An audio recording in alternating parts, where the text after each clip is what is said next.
are recording with Mr. Joseph Tedeye, the long-awaited sequel to Lone Operator Volume 1 is Lone Operator Volume 2. We've dropped the ball.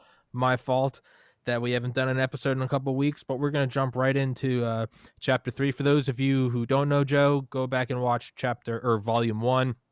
Lone Operator. Joe's obviously been on this podcast like 20, 25 times, but we're deciding to dissect his book bit by bit, just do like a half hour every week. And yeah, for those of you guys that are interested, grab it. I'll put it in the description, sticky in the top comment, Lone Operator. It's a funny fucking book. But Joe, how about you take over, my man? Yeah, so we talked about chapter 1 and 2. Chapter 3 in my book, the actual name of the chapter is called The Warrior Mindset. And, so many people have written about the warrior mindset and, talked about it and given their opinions on it. And I really think that it's overplayed, underestimated weapon that a person can own. But the problem is people's definition of it, at least my definition, is a little bit different. Everybody thinks about warrior mindset and they attribute that to being in the military or in some special operations group or law enforcement or whatever. But the fact of the matter is, man, warrior mindset is for everyone. And it's not just aggressiveness, like everybody talks about this warrior mind aggressiveness. Well, it's a lot more than that. That's a piece of it, but it's also, being able to, have critical thinking skills under extreme stress, right? That's definitely a piece of it.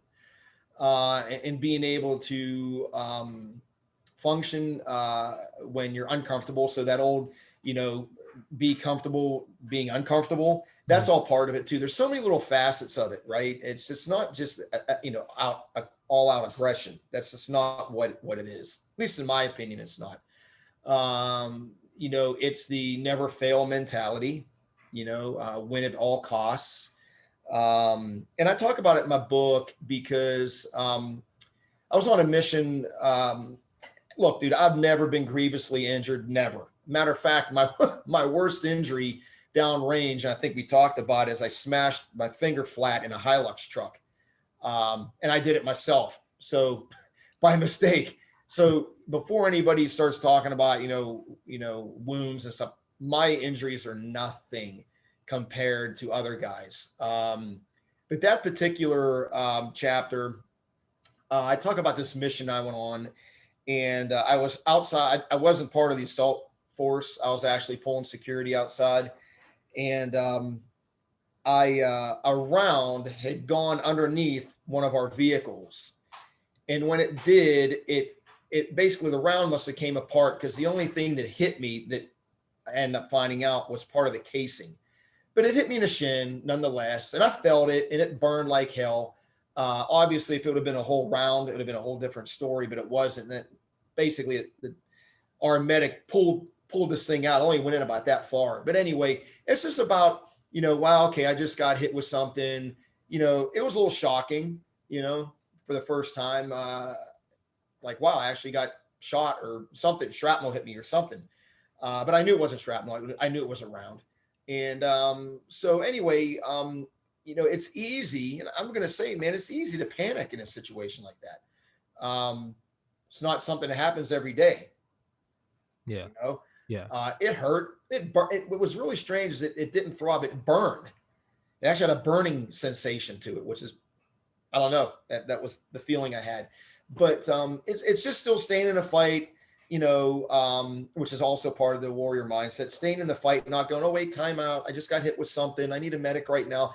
That's not the way combat is. There's no timeouts, well, there is when you get home and you're cleaning your weapon and having something to eat and debriefing. That's when it's over. But in the middle of it, there's no timeouts. So that's pretty much what the whole chapter is about. And I just kind of go into detail about this mission. And it wasn't about the mission. It was just the fact that I got so caught off guard. Here I am pulling security of all things. And, no one else even got hurt except for me. And normally the security guys don't get hurt. It's the assaulters that actually take injuries. So anyway, that's pretty much what that whole chapter is about. and just my views on the warrior mindset.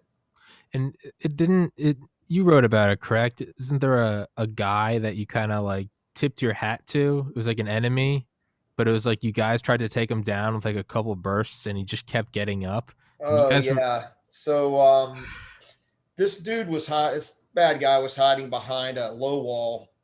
If I'm not mistaken, it was a wall that surrounded a well that was in this compound. He was behind it, and I was with another guy that I was working with, and this dude had an RPG, and he took off running, and my buddy was actually really quick to gun. He shot this dude, like you could actually see the puffs of smoke, like it was really poof poof, like you actually see where he's getting hit, and hit this dude like first shot in the shoulder and went down to like his hip. They got hit like 5 or 6 times, pop, pop, pop, pop, pop. And he stumbled. The RPG went out of his hand, and the guy kept fighting. He was still actively engaging, trying to get his weapon. And this dude was shot mortally, at least 3 rounds in the A zone, So, anyway, I remember I kind of just looked over, and it's so weird what happens in the fog of war, I remember looking over at my buddy and just kind of like, we were just like stymied that this dude was actually still crawling and trying to pick up his RPG. And just, you can hate and respect your enemy at the same time. yeah. Right. And let me tell you, anyway, so my buddy ended up popping him, shot him in the head. And, but actually it's a really good point, because you got to think about this. You don't have to really be worried doing that kind of work for the people that are like halfway committed, right? If the enemy's only halfway committed, they have no stomach for the fight. And when they get hit, they're done. What you got to worry about are these people that are 100% committed, 100% in the fight. They've already basically given up the thought that they're going to survive. They've already basically conceded they're going to die anyway.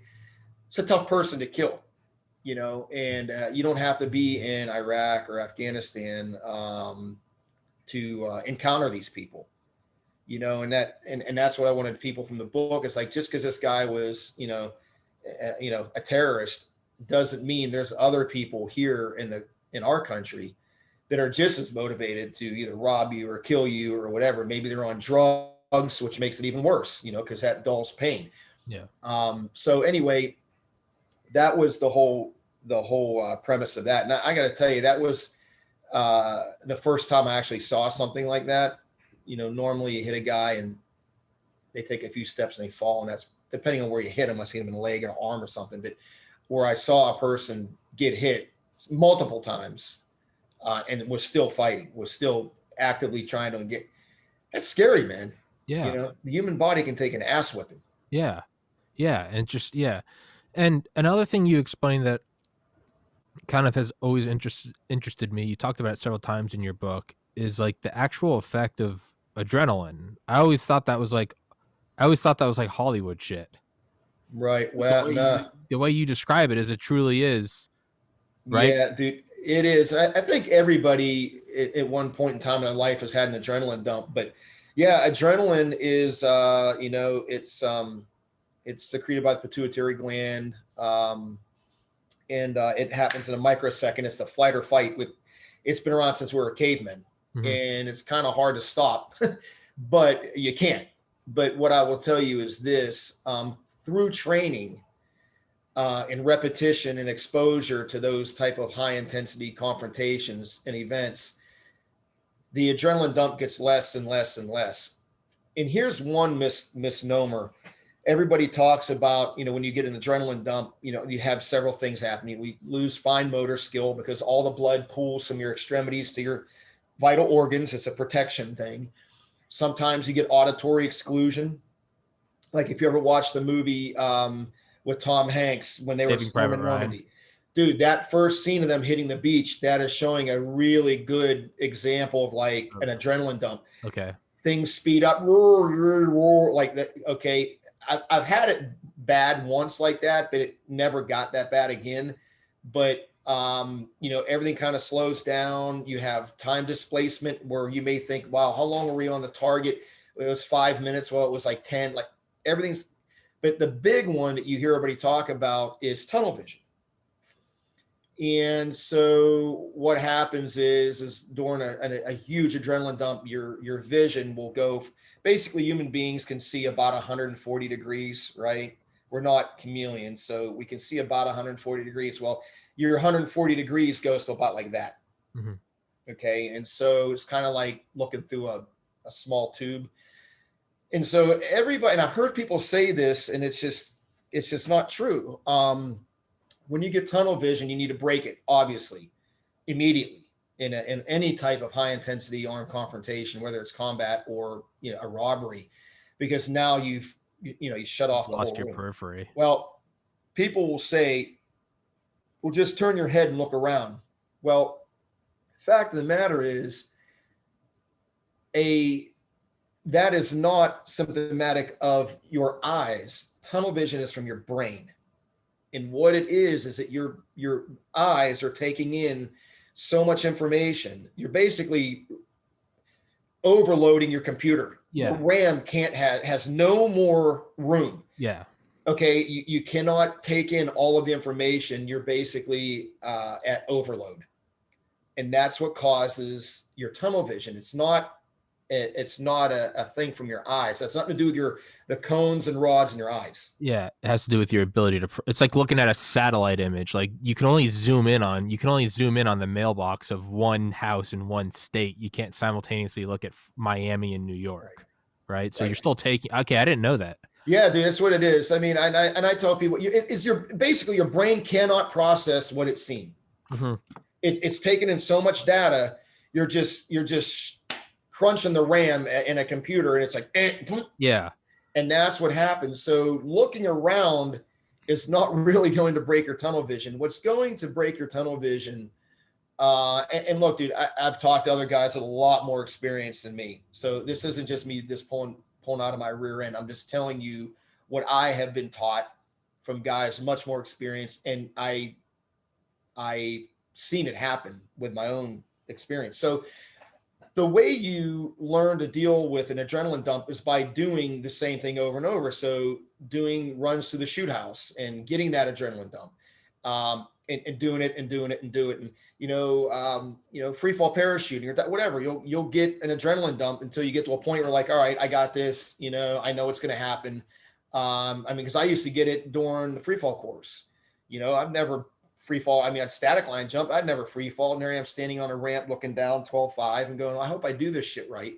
Even though you have an instructor right next to you, but still you're getting a huge adrenaline dump. You're jumping out of a plane, But as you do it, that tunnel vision just kind of goes away. You still get an elevated heart rate and all of that, but it is not affecting you in a negative way, where it inhibits your ability to conduct an operation. So that's one of the biggest things I would tell people is like with an adrenaline dump, you're going to have all kind of strange things going on, but none of them are actually going to help you.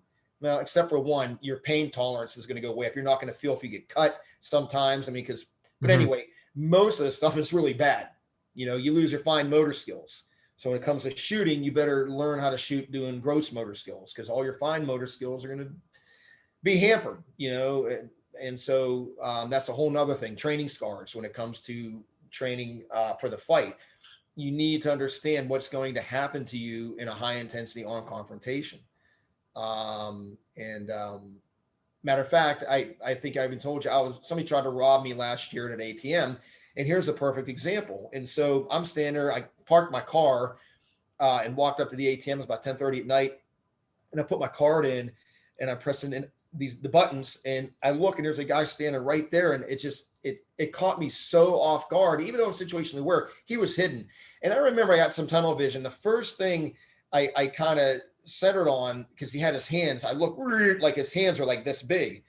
And after he said, well, I don't, he made some comments about, I don't need a gun. I punched this dude. Long story short, I got an adrenaline dump there, and my life necessarily wasn't in danger, but I perceived it. I perceived it as, so I got that. Woo! Yeah. Instant, wow, this guy's going to try to rob my ass. But the sad thing is, Tom, you can't really, people try, you can't really fake an adrenaline dump. You know what I mean? Like, you can't.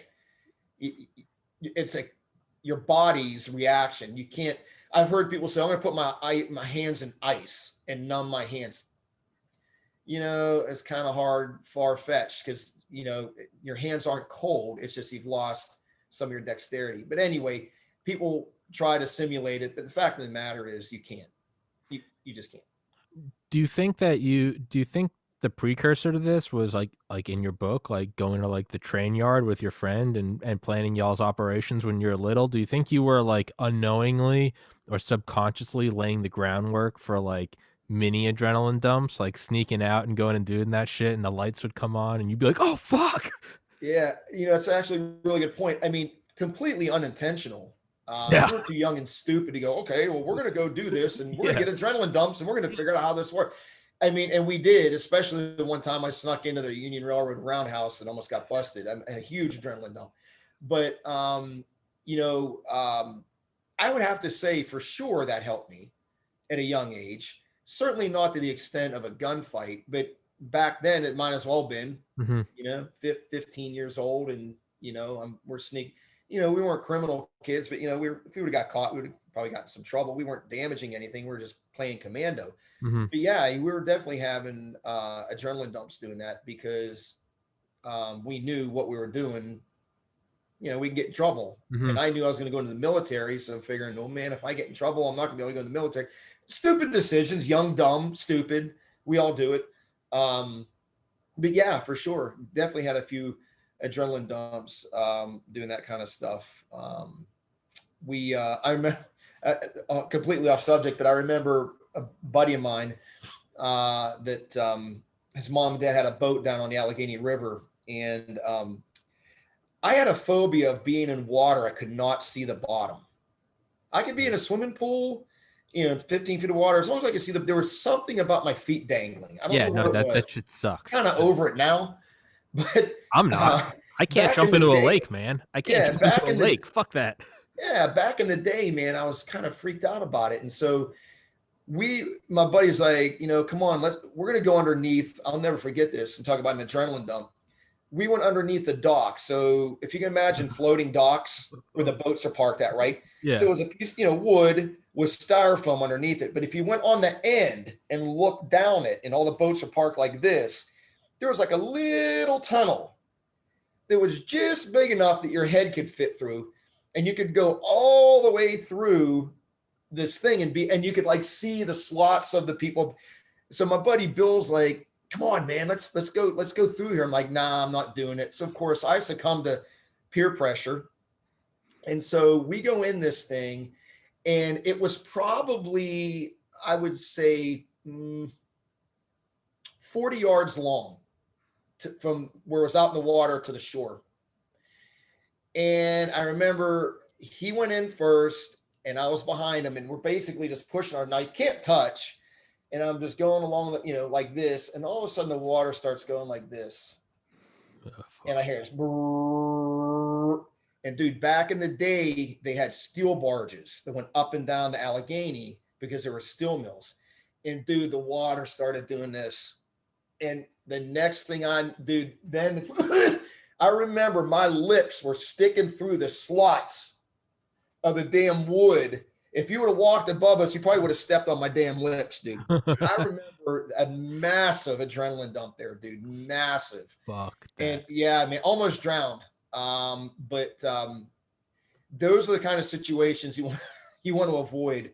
But if you've never had an adrenaline dump, I kind of feel bad for you, because you don't know what it feels like. It's debilitating. And that's where that whole warrior mindset comes in too, being able to manage that kind of stuff. Yeah.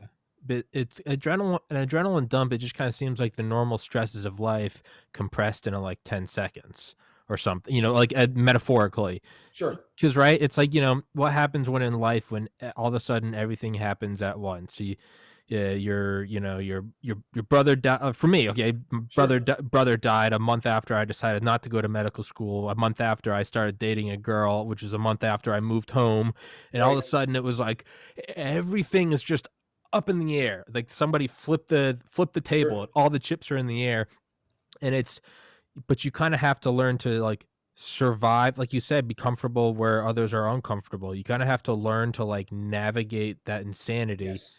And it you could say that I would say that you could say that's like the warrior mindset is you have to everything's in the air and it's are you gonna freak out? No fuck, oh fuck. Are you gonna go run and hide? Or is it like Yeah. okay. You got to manage the situation, not let the situation manage you. Yeah. Just like in combat. Think, dude, I mean, I can honestly tell you, I don't think I ever went on a mission that went perfect.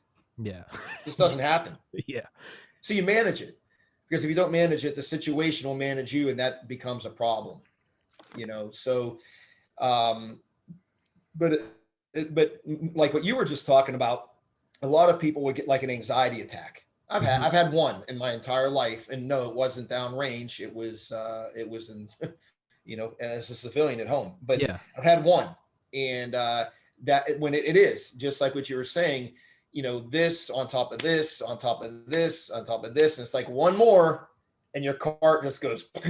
Yeah. And then And an anvil we're falls. human beings, man. We're human beings. I mean, dude, I know guys that I worked with. They were in Delta and SEAL Team 6 and other units, and you know, highly competent, very smart dudes, and they turned to drinking. You know, they turn to drugs. You know, that suffer from PTSD really bad. I mean, these are really strong-minded men. You know, everybody. The point I'm trying to make is this: everybody, you, me, everybody's got a breaking point. End of story. Yeah. Um, but one of the interesting things I actually found out, a little off topic, was what coping mechanisms are. And this gets into psychology pretty deep. And I didn't really know what it was until the unit that Dale and I served in. They got into the weeds pretty deep psychology wise for the operators, Really. just because of the nature of the business. But anyway, a coping mechanism. I don't know if you ever heard of the term. I mean, I've heard of it loosely, like coping Yeah. like yeah. So I never heard of it, but it was explained to me by one of the psychologists. He took a bunch of tests and anyway, interviews, and basically what a coping mechanism is as you get older, the way I understand it, if you've never really experienced any trauma in your life, your coping mechanisms are basically like sterile. Yeah. You haven't been exposed to any trauma, any drama, you know, death, divorce, whatever the case may be, It's like right? it's like your Um, immune system, your mental immune system hasn't been tested. exactly. Your mental immune system is basically like a baby's. You Yeah. know, you've been in a bubble, you know, Yeah. silver teeth in your Yeah. mouth. Yeah. Mom and dad coddles you. That you've never been exposed to the nastiness of life. Well, unfortunately, that wasn't me. I had a lot of trauma growing up, Mhm. which a lot of us do. But as you have trauma as a young man or young woman, your coping mechanisms get stronger and stronger and stronger and stronger, to where what would rattle you, or what would rattle somebody else, I should say, it's probably not going to rattle you because you're like, been there, done that. Really, like that's nothing. You know, I had to bury my mother, Mhm. you know, in high school. That's pretty traumatic, Yeah, you absolutely. know, from a very tragic and, you know, untimely death. And a lot of other stuff, being bullied, divorce. There could be all kinds of things. But anyway, the more of that you have, I guess, as growing up, the way, and I hope I'm explaining this No, right, you are. the way you live your life growing up is increasing your capacity to handle stress. Yeah. For that, Yeah. so if your coping mechanisms are a certain level when you go to combat, the chances are you're going to be able to handle what you're seeing and smelling and everything else, right? Doesn't mean you're not going to suffer from PTSD, but you're going to be able to handle it to a point where you can function. Yeah. And that's one of the reasons why, you know, a lot of men and women that went to Vietnam they do suffer from PTSD because they literally were kids, were drafted, and boom, the next thing you know, they're in combat. They had no time. Their coping mechanisms were not developed. Yeah. So as you go through, like my career in the Marine Corps and then SF and then the unit, you get exposed to, different stimulus. You find out somebody gets killed in an accident. I mean, I knew a guy that drowned on an open water swim when I was in Okinawa. Like, what? Yeah. Like, yeah, this is basic open water swim. Stuff like that. It just increases your ability to deal with shit. Yeah. That's what a coping mechanism is. Yeah. Do you think that talking about guys that they come back and they drink or do drugs or whatever, do you think, and this is my very simplistic take on it, do you think it's because like when you're in combat and you get an adrenaline dump,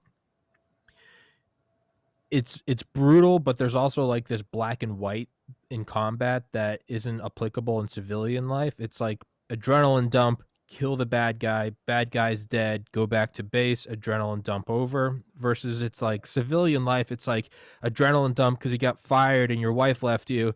Right. But there's no bad guy to kill. I mean, you could kill your boss and your wife, but then you're going to jail. And it's like there's no, it's like they say how we get adrenaline dumps and the human body doesn't know how to deal with it because you get an adrenaline dump when you're in traffic, and it's like there's no water buffalo to kill. Right. It's the extreme, I think, Tom, is what it is, and I can kind of relate to it. Again, I did my bit, certainly not the most experienced guy in the world, but I see how some guys can come back and they just can't relate.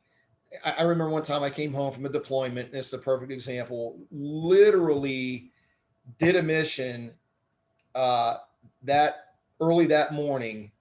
That afternoon, I was on a helicopter, flew to Kabul, processed, did some stuff, and I was on a flight home. 48 hours later, I'm in a food line shopping. Yeah. And I'm just kind of like, it's really hard to put into words, but it's just a very uncomfortable feeling. I'm looking around like, man, these people don't have a fucking clue. You know what I mean? Like, wow, what a peaceful life you have. 48 hours later, we're explosively breaching a compound and, doing what we did. And, 2 days later, I'm food shopping and food line. It's a really tough adjustment, I guess it is, even for the strongest guys, and I'm not one of them. I know people, and Dale's talked about this. Mm-hmm. It's you can be the most mentally and physically strong guy in the world, but again, your body can only take so much. Your mind can only take so much. We're humans. We're not computers. Yeah. It's getting the genie back in the bottle. I remember Dale saying that to me. He's like, letting it out's easy. The trick is putting it back and letting it stay there. Yeah. That's the tricky part, because when you're doing what we used to do for a living and you're in combat, you gotta let the genie out of the bottle all the way, not like just looking around. You gotta let that shit fly, man. You get, controlled rage is the word I was told. Yeah. Controlled. You're not out of control.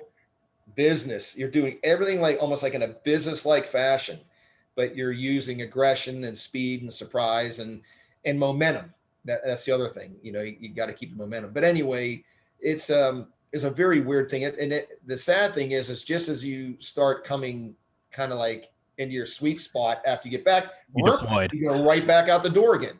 Yeah. You see what I mean? So it's like this never-ending roller coaster. It's like, Yeah. Yeah, and I know I said I'd let you go after a half hour, so we'll wrap this one up. But I was gonna say, it's like it kind of seems like Elon Musk's rockets, right? It's like the rocket's letting the genie out of the bottle. You can go out to space, you can go Mach 23 and dock with the space station. Landing's the hard part. Exactly. Exactly. Getting off the ground's the easy part. Yeah. We've been able to shoot rockets up since Werner von Braun in World War II. It's only until 2016 that we've learned to land them vertically. It's like, you can let it out, man. You can let that shit fly. Right. How you can jump out of the plane. Do you know how to land? Like, right. Yeah, that's a very good analogy. It's true. It's and let me tell you, it took me a while. I don't really know how long, maybe a year or something after I was done doing that stuff. It took me about a year till I was kind of like just let it go. Like, all right, I don't do that no more. Yeah. You know, I've got a normal life, so to speak. I don't need to suppress certain feelings, and it's easy, dude. Let me tell you, you can ask any guy, ask Dale. I mean, it's easy, especially a special operations guy, to wind up their clock, and you just got to be careful, you know, because some of these guys are going to wind your clock up. I mean, a lot of guys are just going to walk away from you, you know, because they're trained not to do that, Mm-hmm. you know. But that's the trick. You've got to learn how to suppress a lot of these feelings and emotions, and it's hard. It's very, very difficult. Yeah. It's very difficult. Yeah. I actually pat my back. I've gotten to a point. I mean, I used to have I would argue with people, right? And it would get loud. It wouldn't get physical, but it would get loud. And right? Yeah. I'm at a point now, I don't do that. Yeah. I just don't. I've suppressed it to a point where I won't raise my voice. Yeah. You know what I mean? Like Yeah. if I'm in an argument of situation with someone, I just won't. I kind of like going to my turtle shell. Yeah. You know? Yeah. It probably took me like 25 years to get to that. Granted, I was never in combat, but I mean, yeah, it took a long time to, it's like like pre-med trying to get into med school and you're competing against everyone else, or doing the podcast. You got to do more podcasts. You got to put them out. Right. You dial it up to 11, but then it's like, go downstairs to the kitchen and like my mom's there, and it's like, you got to bring it back down to 2. You can't, Right. You can't interact. You can't, if you're going 80 miles an hour on the highway for 5 hours, and then you get on an off ramp, you can't keep going 80. You got to slow down and pull into the McDonald's, right? You can't go. It takes time. It takes time. It takes maturity. I mean, Lord knows I couldn't have done it when I was 30. Yeah. Yeah. I mean, you know, I'm older now, and I've found my sweet spot in my life, and I like peace, and I like quiet and tranquility. And, you know, I think I think that's really important too, because if you don't find that peace in your life and that tranquility, I don't think that stuff can ever go away. If it's always there, it's always kind of like pulling at you. But if you make yourself at peace, that stuff kind of just goes away. And if it does come back, you're like, eh. Yeah. I would say that's what meditation's done for me over the last 12 years. Absolutely, man. Is you just learn Absolutely. to stay. And people that are listening, I mean, even if you do 5 minutes of meditation a day, just go somewhere quiet, you know, lay there or sit there, however, what kind of meditation we do. That's part of Dale and I's autogenic conditioning. It's just some basic meditative strategies that, you know, just puts you at peace for a minute, just kind of recenters you, and takes 5-10 minutes. Yeah. You know, if people aren't willing to make a 5 or 10 minute investment for themselves, then I don't know what to tell you. Yeah. Yeah. That's, you know, it's like the old Zen proverb. Everyone should sit for 20 minutes a day, meaning meditation. That's right. Unless, of course, you don't have time, in which case you should sit for an hour. Yeah. There you go. Make the time. I mean, I'll do it for 5 minutes. Dude, you want to laugh? I'll do it in the shower. Oh, yeah. I'll do it sitting in the bathtub. Yeah.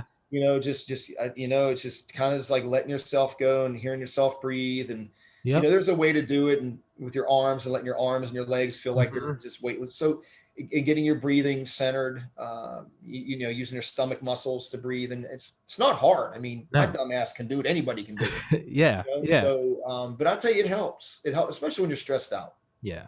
It helps. Yeah. Yeah. And it doesn't need to be more than 5 or 10 minutes. Don't go into it thinking you got to go do some 3-hour Buddhist shit. Nope. Just sit down for 10 minutes. But Joe, I said I'd let you go after a half hour, and I've kept you for 35 minutes. So we'll wrap this bitch up, and we'll hit up Lone Operator Part 3 next week. Yes, sir. Part 4. Part 4, whatever. Chapter 3. Yeah, chapter 4. You missed that first chapter. I'm losing my mind, dude. I'm sorry. I'm fucking losing my mind. All right, Joe. Much love, brother. Thanks you for coming on. And yeah, till next time. Everybody grab the book. Lone Operator will be in the description. Stick it in this hop comment by none other than Mr. Joseph Tedeye. Go to joetedeye.com. Just got a new website up too.